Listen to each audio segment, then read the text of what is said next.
बिस्मिल्लाहिर्रहमानिर्रहीम। अस्सलामुअलैकुम। अम्मी की प्लेट में मौजूद थोड़ा सा सालन भी खत्म हो चुका था, जबकि उनके हाथ में अभी भी आधी रोटी पकड़ी हुई थी। वो इधर उधर देख रही थी कि शायद कोई उनकी बात कहे बगैर ही समझ ले। मैं उनकी दिल की बात समझ गया था, मगर फिर भी खामोश रहा, क्योंकि हमारे घर में किसी की इतनी जुर्रत नहीं थी कि भाभी के होते हुए खुद से सालन डाल ले। बड़ी देर बाद अम्मी हिम्मत जमा करती रही और फिर आखिरकार बोल ही पड़ी, रुखसाना थोड़ा सा सालन दे दो। अम्मी की बात सुनकर भाभी के माथे पर बल पड़ गए।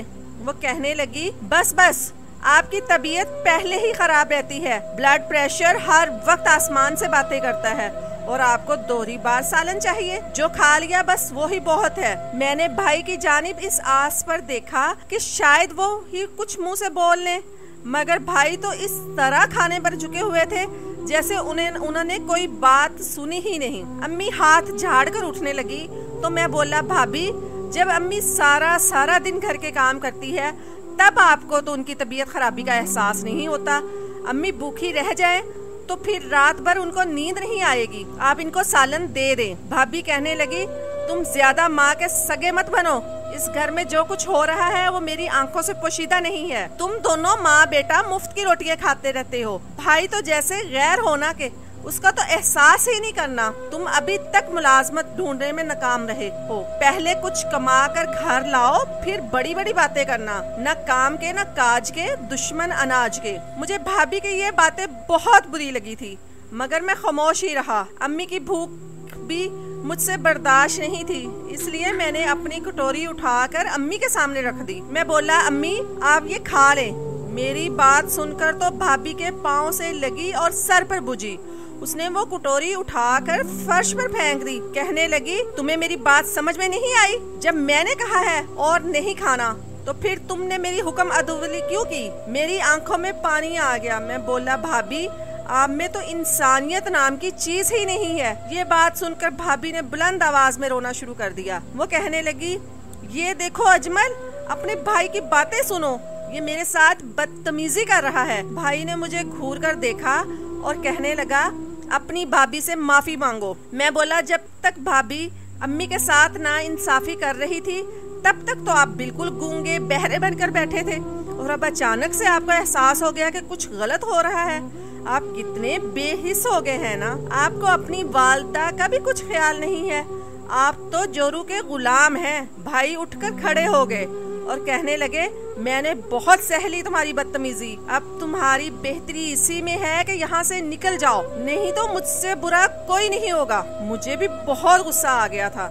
मैं बोला, भाई सच भी यही है, आपसे बुरा कोई है भी नहीं। इस बात पे भाई ने मेरे मुंह पर थप्पड़ मारा और मुझे धक्के मार मार के घर से निकाल दिया। मैं हक्का बक्का खड़ा था। मुझे इस सब की तवक्को नहीं थी। अम्मी कहने लगी, अजमल तुम्हें क्या हो गया है? तुम नबील को यूं घर से नहीं निकाल सकते, ये घर उसका भी है, तुम दोनों हिस्सेदार हो। अम्मी आपके अपने दूसरे बेटे की इतनी ही परवाह है तो आप भी इसी के साथ चली जाए। मैं घर में ये सब नहीं बर्दाश्त कर सकता। मेरी अम्मी को भी बड़े भाई ने घर से निकाल दिया था। मुझे अपनी बिल्कुल भी परवाह नहीं थी। मैं तो कहीं भी रह सकता था, हत्ता के सड़कों पर भी रात गुजार सकता था, मगर मैं अम्मी को कहाँ पर रखता? मैं बहुत घबरा गया था। मैं बोला, अम्मी आपको यूं घर छोड़कर नहीं आना चाहिए था। वो आपके मरहूम शोहर का भी घर है, आप इधर ही बैठी रहती। अब आपको कहाँ लेकर फिरूंगा? मेरे पास तो रहने की कोई जगह भी नहीं है। मेरी बात सुनकर अम्मी फूट फूट कर रोने लगी। वो बोली, ठीक है, मैं मर ही जाती हूँ, मैं जहर खा लेती हूँ। पहले एक बेटे ने घर से निकाल दिया और अब तुम भी मुझे धत्कार रहे हो। मुझे बताओ मैं कहाँ जाऊँ? अपने शौहर की कब्र पर जाकर बैठ जाऊँ? उससे कहूँ कि तुम कैसी औलाद के पास मुझे छोड़कर गए हो? मैं बोला, अम्मी ऐसी बात नहीं है, आप मेरी मजबूरी को समझने की कोशिश करें। मैं आपसे जान नहीं छुड़वा रहा। मैं तो ये परेशान हूँ कि आपको कहाँ रखूँगा। मेरे पास कोई जगह नहीं और आपको ख्वार होते हुए मैं नहीं देख सकता। अम्मी कहने लगी, तुम फिक्र ना करो, तुम्हारे साथ तुम्हारी माँ है, अल्लाह जरूर कोई सबब अच्छा बना देगा। मैं अम्मी को लेकर अपने एक दोस्त के घर चला गया, क्योंकि मुझे और कुछ समझ नहीं आ रहा था। होटल में रहने के लिए मेरे पास पैसे नहीं थे, माँ को खाना खिलाने के लिए भी मेरे पास कोई सरमाया मौजूद नहीं था। मेरे दोस्त ने मुझे और अम्मी को बड़े अच्छे अंदाज से खुशामदीद कहा। मैंने उसे कहा कि मैं यहाँ फक्त 2 दिन के लिए रुकूंगा और फिर चला जाऊंगा। तो मेरा दोस्त कहने लगा कि तुम माँ जी के साथ आए हो, जब तक चाहो यहाँ रह सकते हो। मुझे इल्म था कि मेरा दोस्त भी मेरी तरह ही है, वो भी अपने वालिदैन के पैसे पर पल रहा था, वो भी हमारा खर्चा बर्दाश्त नहीं कर सकता था और फिर मैं किसी पर बोझ भी बनना नहीं चाहता था। इसलिए मैं अम्मी को वहीं छोड़कर खुद नौकरी की तलाश में निकल पड़ा। ये तो नसीब की बात होती है कि किसके हाथ में रिस्क होता है, हर किसी के हाथ में नहीं होता। मेरा भाई मुझसे कम पढ़ा लिखा था, मगर फिर भी एक बहुत अच्छे होटल में मैनेजर की जॉब उसको मिली हुई थी। उसकी तनख्वाह भी बहुत अच्छी थी, जबकि मैं उससे ज्यादा पढ़ा लिखा था और अभी तक ख्वार हो रहा था। मेरी अम्मी अब महफूज जगह पर थी, इसलिए मैं सुबह सवेरे उठकर जॉब की तलाश में निकल जाता था और रात 10 बजे ही वापस आता था। मैंने अपने दोस्त से 2 दिन का वक्त मांगा था, मगर अब मुझे उनके घर आए हुए 4 रोज हो गए थे, मगर फिर भी मुलाजमत कहीं नहीं मिली थी। अब मैं बड़ा घबरा गया कि क्या करूं और क्या नहीं। चौथे दिन मैंने सोचा कि मैं बस अब अपने दोस्त के घर से निकल जाऊंगा, आगे जो अल्लाह को मंजूर होगा वो ही होगा। मैं मुलाजमत की तलाश में नए सिरे से मसरूफ हो चुका था। मैंने कोई ऐसा दफ्तर नहीं छोड़ा था जहां पर मैंने अपनी CV जमा न करवाई हो, मगर फिर भी मुझे कोई मस्बत जवाब नहीं मिला। मैं थक हार कर सड़क के किनारे बैठ गया, जब मेरी नज़र दीवार पर चिपसा एक कागज पर पड़ी, जिस पर लिखा हुआ था कि जनरल हॉस्पिटल में एक अदद चपड़ासी की जरूरत है, तनख्वाह 20,000 और रिहाइश मुफ्त। ये पढ़कर मेरी आंखों में आंसू आ गए। मैंने नफी में सर हिला दिया और खुद से कहा कि यार नबील, ये जॉब तुम्हारे लिए मौजू नहीं है। मैंने MBA किया हुआ था, तो क्या अब मैं एक चपड़ासी की जॉब कर सकता था? मेरा दिल खून के आंसू रोने लगा। मैं कुछ भी सोचे समझे बिना उठ खड़ा हुआ था और इस पते पर पहुंच गया जहां चपड़ासी की जरूरत थी। मैंने जब अस्पताल के अमले को कहा कि मैं चपड़ासी की मुलाजमत के लिए आया हूं, तो मुझे देखकर वो हैरान रह गए, क्योंकि शक्लो सूरत में अच्छे घराने का फर्द लगता था। मुझे इंटरव्यू के लिए डॉक्टर के पास लेकर जाया गया। डॉक्टर ने मेरी CV देखी थी, वो हैरान रह गया और कहने लगा, तूने MBA किया हुआ है और तुम एक चपड़ासी की मुलाजमत करना चाहते हो? ये मुलाजमत तो उन लोगों के लिए है जो अनपढ़ होते हैं और हलाल रोजी भी कमाना चाहते हैं। तुम मुझे बताओ कि तुम ये क्यों काम करना चाहते हो? मेरी आंखों में आंसू आ गए थे। मैं बोला, मैं बहुत ज्यादा मजबूर हूँ। बहुत सी जगहों पर इंटरव्यूज दिए हैं, मगर कुछ बन ना पाया। मुझे इस वक्त जॉब की जरूरत है, भले से वो एक चपड़ासी की ही क्यों ना हो। इस वजह से मैं ये जॉब करने के लिए रजामंद हो गया। डॉक्टर कहने लगा कि अगर ऐसी ही बात है तो मैं तुम्हें ये मुलाजमत दे देता हूँ। डॉक्टर ने मुझे चपड़ासी की मुलाजमत दे दी। अस्पताल के अक्ब में बने फ्लैट्स में से एक छोटा सा फ्लैट मुझे भी दे दिया गया। मुझे समझ नहीं आ रहा था कि ये मेरे लिए खुशी का मुकाम है या उदासी का। खैर, जो भी था, मैं घर गया और अपने दोस्त का शुक्रिया अदा किया कि तुमने इस मुश्किल वक्त में मेरा साथ दिया और मुझे अपने घर में रहने की इजाजत दी। अब मैं अपनी वालदा को यहाँ से लेकर जा रहा हूँ। मेरा दोस्त कहने लगा कि तुम कहाँ जाओगे? तो मैंने उससे बताया कि मुझे अस्पताल में नौकरी मिल गई है। तो वो हंसने लगा और बोला कि तुम मुझे बेवकूफ मत बनाओ, पढ़ाई तुम्हारी MBA की है, फिर अस्पताल में तुम्हें नौकरी कैसे मिल गई है? मैं बोला, मुझे चपड़ासी की नौकरी मिली है। ये बात सुनकर मेरे दोस्त की आंखों में आंसू आ गए थे। वो कहने लगा, यार मेरा घर तो तुम्हारे लिए हाजिर है, लेकिन खुद पर इस कदर जुल्म मत करो कि तुम अपनी हिम्मत जारी रखो। तुम्हें अच्छी मुलाजमत मिल जाएगी, तब तक मेरे घर में बिला खौफ व खतरा रह सकते हो।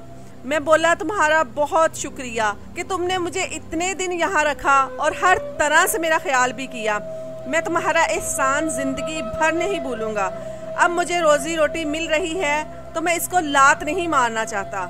मेरे दोस्त ने मुझे बहुत रोका, मगर मैं ना रुका और अम्मी को लेकर अस्पताल के अक्ब में शिफ्ट हो गया। अम्मी कहने लगी, तुम्हें कैसी नौकरी मिली है नबील? तो मैंने कहा कि अम्मी, दफ्तर के अंदर बैठकर कंप्यूटर पर हिसाब किया करूंगा। ये बात सुनकर मेरी अम्मी बड़ी खुश हुई। अब मैं अपनी माँ को सच तो नहीं कह सकता था, अगर सच कहता तो वो टेंशन लेती और उनका ब्लड प्रेशर हाई हो जाता था। खैर, अब मैं हर रोज काम पर जाया करता था। बड़ी दिलचस्पी से अस्पताल में सफाई करता रहता था और सोचता था कि शायद मेरी किस्मत में ये सब लिखा है।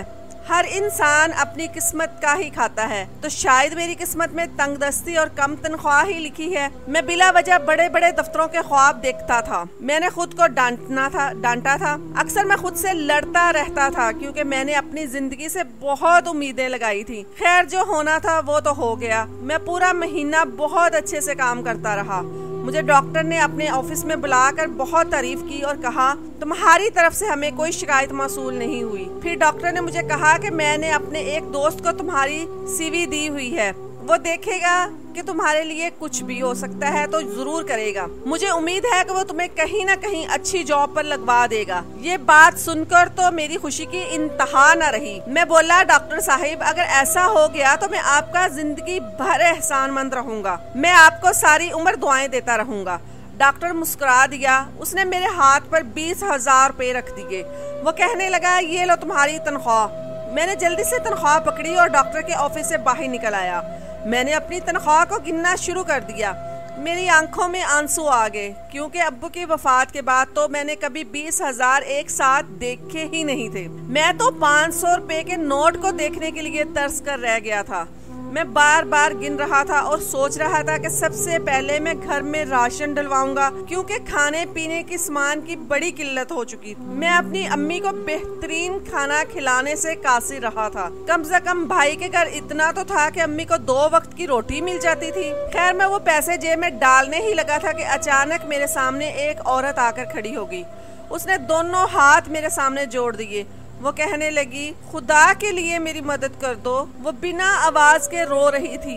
उसकी आंखों से आंसू गिरते चले जा रहे थे। मैं बोला, क्या हुआ? तो वो कहने लगी कि कल मेरे बेटे का एक्सीडेंट हो गया था। मोटरसाइकिल तेज रफ्तार से चला रहा था। मेरे बेटे ने तो ये भी नहीं सोचा कि अगर उसे कुछ हो गया तो मैं क्या करूँगी। उसने मेरी परवाह नहीं की। अब वो ICU में पड़ा हुआ है। उसके ऑपरेशन के लिए मुझे पैसों की जरूरत है और मेरे पास कुछ भी नहीं है। मेरे हाथ खाली हैं। अगर मैं ये कहूँ कि अल्लाह के बाद अगर मेरे बच्चे की जिंदगी कोई बचा सकता है तो वो ये पैसे हैं। अगर पैसे हुए तो डॉक्टर इसका ऑपरेशन करेंगे, नहीं तो वो मेरे बच्चे को डिस्चार्ज कर देंगे। मुझे थोड़े से पैसे दे दो ताकि मेरे बच्चे की जान बच सके। उस औरत के चेहरे पर इस कदर बेबसी थी कि देखकर मेरा भी दिल बुझ सा गया। मैंने कुछ भी नहीं सोचा और बिना सोचे समझे 20,000 रुपए इस औरत के हाथ पर रख। मैं बोला, मैं दुआ करूंगा कि अल्लाह आपके बच्चे को लंबी जिंदगी दे और आपको औलाद का गम न दिखाए। वो औरत मुझे दुआएं देती रही, आगे बढ़ गई। अब किसी दूसरे के सामने हाथ जोड़कर अपने बच्चे के लिए पैसे मांग रही थी। इस लम्हे मेरे दिल में ख्याल आया कि काश मेरे पास इतना पैसा होता कि मैं इस औरत की मदद कर सकता। फिर मैंने सोचा कि मैं खुद अस्पताल के अमले से इस औरत के लिए पैसे मांगता हूँ। मैं जल्दी सीनियर डॉक्टर्स के पास गया और एक एक से पैसों की अपील की।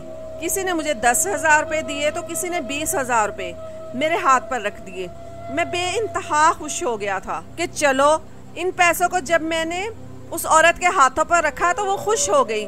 मैंने तकरीबन 60,000 रुपया यूं ही जमा कर दिया उसे। उस औरत को अस्पताल में ढूंढा और उसके वो पैसे उसको दे दिए और बोला कि मैंने अस्पताल के दूसरे अमले से पैसे इकट्ठे कर लिए हैं। अब आप ये डॉक्टर को थमा दें ताकि वो आपके बच्चे का ट्रीटमेंट शुरू करें और बाकी के पैसों का इंतजाम भी अल्लाह कर देगा। वो औरत जल्दी से आगे बढ़ी, मेरे हाथ चूमने लगी और कहने लगी, अल्लाह तुम्हें इसका बदला अजीम अजर अता करे और अल्लाह तुम्हें करोड़पति बना दे। उस औरत की दुआ सुनकर मैं हंस दिया और आगे बढ़ गया। करोड़पति बनना तो मेरी किस्मत में नहीं था, मगर मुझे अब तो यही लग रहा था कि 2 वक्त ढंग की रोटी खाना भी मेरे नसीब में नहीं है, क्योंकि आज जो मुझे तनख्वाह मिली थी वो भी मैंने इस औरत को दे दी थी और हमारे घर में तो राशन नाम की कोई चीज ही नहीं। मैं घर गया तो मेरी अम्मी मेरे इंतजार में बैठी हुई थी और कहने लगी, बेटा क्या ले आए हो? तो मैंने कंधे शर्म से झुका के लिए, मगर मैंने अम्मी को झूठी तसल्ली दी और बोला कि अम्मी मुझे तनख्वाह आज नहीं मिली, कल मिल जाएगी, आप परेशान ना हो। अम्मी ने मेरी तरफ देखा और फिर सूखी रोटी अचार के साथ खाने लगी। अम्मी के लिए अचार अच्छा नहीं था क्योंकि इनका ब्लड प्रेशर का मसला था। मेरा दिल टूट गया, मगर मैं क्या कर सकता था। खैर, मैं खाना खाए बगैर ही बिस्तर पर लेट गया। अम्मी कहने लगी कि कुछ तो खा लो। मैंने कहा, नहीं, मुझे भूख नहीं है। अम्मी जानती थी कि मैं परेशान हूँ अम्मी कहने लगी, बेटा फिक्र ना करो, अल्लाह हमें बहुत कुछ देगा, तुम खाना खा लो। मैं बोला, अम्मी ये मुझे झूठियाँ तसल्लियाँ ना दिया करे, अल्लाह हमें कुछ नहीं देगा, हम दोनों यूं ही जिंदगी गुजार देंगे। अम्मी ने मेरे सर पर चपत मारी और कहने लगी कि आज के बाद मेरे सामने मायूसी की बातें मत करना, अल्लाह के हाथ में सब कुछ है, वो जिसे चाहे अता करे और जिससे चाहे छीन ले। अम्मी अभी बातें ही कर रही थी कि हमारे घर के दरवाजे पर दस्तखत हुई। मैंने दरवाजा खोला तो 2 सामने आदमी खड़े हुए थे। उन्होंने 3 पीस सूट पहने हुए थे, आंखों पर स्याह ऐनकें लगी हुई थी और कलाई पर महंगी घड़ियां बंधी हुई थी। साथ ही उनके एक बहुत बड़ी गाड़ी खड़ी थी। मैं बोला, मैं आपको जानता नहीं हूँ। तो वो कहने लगे कि फिक्र ना करो, आप हमें नहीं जानते, मगर मिस्टर नबील हम आपको बहुत अच्छे तरीके से जानते हैं। आप ये चाबियां पकड़ ले और ये कागज थाम ले। मैं बोला, आप मुझे ये कागज और चाबियां क्यों दे रहे हैं? तो कहने लगे कि आपके लिए एक सरप्राइज है। आप इस तरह करें कि घर जाकर आराम से सोफे पर बैठकर इस खत को पढ़े, नहीं तो चक्कर आ जाएंगे और आप गिर जाएंगे। मैं ये बात सुनकर हैरान हो गया और बददिली से वो कागज थाम लिया था। मेरा दिल खौफ से थर थर कांप रहा था। मैंने सुना था कि अमीर लोग अच्छे नहीं होते। पता नहीं ये लोग मुझे कागज देने क्यों आ गए थे, ये मुझसे क्या चाहते थे। मैंने सोचा कि शायद ये आदमी मेरी बर्बादी का सबब बनने वाले हैं। कमरे में आया तो अम्मी बोली, बेटा कौन था दरवाजे पर? मैं चुप ही रहा। अम्मी ने मेरे हाथ में कागज देखा तो वो कहने लगी, ये क्या है? मैं बोला, अम्मी 2 अनजान आदमी मुझे ये थमा गए हैं, मुझे तो खुद इस बात का इल्म नहीं है कि ये क्या है। अम्मी कहने लगी, अच्छा खोल कर देखो ना, इस कागज में क्या लिखा हुआ है। मैं बोला, जी अम्मी अभी खोलता हूँ। मगर सच तो ये था कि मेरी हिम्मत ही नहीं हो रही थी। खैर मैंने कागज खोला तो इस पर लिखा हुआ था, मिस्टर नबील, मैंने आज तुम्हें जनरल हॉस्पिटल में देखा था। तुम एक चपड़ासी की हैसियत से मुलाजमत कर रहे हो, मगर तुमने आज तनख्वाह मिलते ही एक गरीब औरत की मदद की और फिर बाकी स्टाफ से भी इसे औरत की मदद के लिए हाथ फैलाए। मैं ये सब कुछ देखा तो मैं तुमसे बहुत मुतासिर हुआ हूँ। तुम्हारे बारे में मालूमात हासिल करनी चाहिए। मुझे पता चला है कि तुम एक पढ़े लिखे नौजवान हो, मगर तुम्हारे भाई ने तुम्हें घर से निकाल दिया है और एक चपड़ासी की नौकरी कर रहे हो। कल शाम तुम इस पते पर पहुंच जाना, तुम्हारे लिए एक बहुत बड़ा सरप्राइज है और तभी तुम्हें पता चलेगा कि ये चाबियां किस चीज की हैं। मैंने खत पढ़ा तो गहरी सोच में डूब गया था कि मुझे इस तरह बुलाने वाला कौन हो सकता है। मुझे खौफ भी आ रहा था क्योंकि आजकल तो फ्रॉड बहुत आम हो चुके हैं। लोग तो हम जैसे गरीबों को भी लूटने से बाज नहीं आते। अम्मी कहने लगी, नबील खत में ऐसा क्या लिखा है कि तुम इसे पढ़कर एकदम परेशान हो गए हो? मैंने सारा खत अम्मी को पढ़ सुनाया तो अम्मी भी घबरा गई। वो कहने लगी, नहीं नहीं नबील, तुम्हें कोई जरूरत नहीं है किसी जगह पर भी जाने की, चुपचाप अपनी मुलाजमत करते रहो। मैंने सर हिला दिया तो अम्मी कहने लगी, अच्छा तो आज तनख्वाह हमें मिल गई थी लेकिन तुमने वो एक औरत को दे दी। मैं अम्मी की बात सुनकर डर गया, मगर अम्मी ने मेरा माथा चूम लिया और कहने लगी, मुझे अपने बेटे पर फख्र है नबील, आज तुमने मुझे पुरस्कून कर दिया है। मैं हमेशा यही समझती थी कि शायद मेरी तरबियत में ही कोई कमी रह गई है जो अजमल ने मेरे साथ इस तरह किया। मैं तुम लोगों को अच्छे बुरे की तमीज सिखा ही नहीं सकी, मगर आज मुझे पता चला है कि तुमने एक गरीब औरत की मदद की है तो मुझे इस बात की तसल्ली होगी कि मेरी तरबियत में कमी नहीं है। ये तो अजमल और उसकी बीवी की नीयत है। शुक्र है अल्लाह का, तुमने मुझे जिंदगी में ही ऐसा दिन दिखा दिया। मैंने अम्मी की बातें सुनी तो मुस्कुरा दिया। खैर सुबह मैं अपने काम पर चला गया था। मेरा इरादा नहीं था कि मैं इस पते पर जाता, क्योंकि मुझे खौफ था कि इन लोगों ने मेरे साथ फ्रॉड करने की कोशिश की तो मैं क्या करूंगा। मैं आधा दिन सफाई करता रहा, मगर मेरा ध्यान बार बार उस खत की जानिब जा रहा था। मैंने सोचा कि क्या पता मैं वहां जाऊं तो मुझे सचमुच कोई सरप्राइज मिल जाए। जरूरी तो नहीं कि हर किसी के साथ फ्रॉड ही हो। मैंने बड़ी हिम्मत की और इस पते पर पहुंच गया। वहां जाकर देखा तो एक बहुत ही बड़ा रेस्टोरेंट था। मैं उसमें दाखिल हो गया। चौकीदार कहने लगा, आपका क्या नाम है? मैं बोला, मेरा नाम नबील है।